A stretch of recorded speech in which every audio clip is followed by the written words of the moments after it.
දවසින් දවස කාලය හිමිහිමීට ඉස්සරහට යනවා.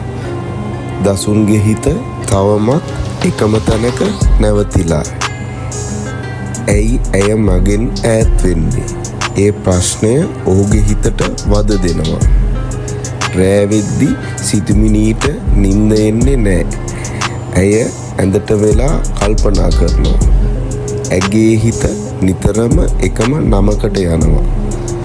දසුන්, මං ඇයි මෙච්චර බය වුනේ? එයා මට රිද්දන්න හිතපු කෙනෙක් නෙමෙයිනේ.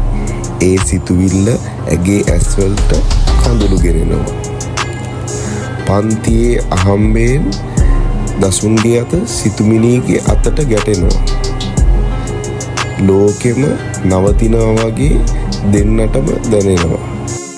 දෙන්නගේ ඇස් එකිනෙකට හමු වෙනවා. ඒ මොහොත නිකන් හිත ඇතුලේ ගිනි ගන්නවා වගේ.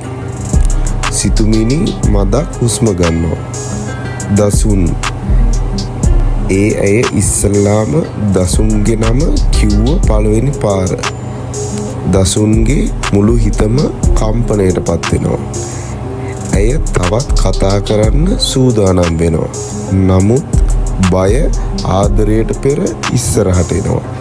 ඇය ඇස් පහළට හරවලා ආයෙත් නිශ්ශබ්ද වෙනවා. දසුන්ට එතනදී තේරෙනවා ඇය බයයි. ඇය බය ආදරයට නෙමේ, ආදරයත් එක්ක ඇතිවෙන ප්‍රශ්නවලට කියලා දසුන්ට හිතෙනවා. දසුන් හිත ඇතුලෙන් හිතනවා මං ඇයට බලෙන් කතා කරවන්නේ නෑ.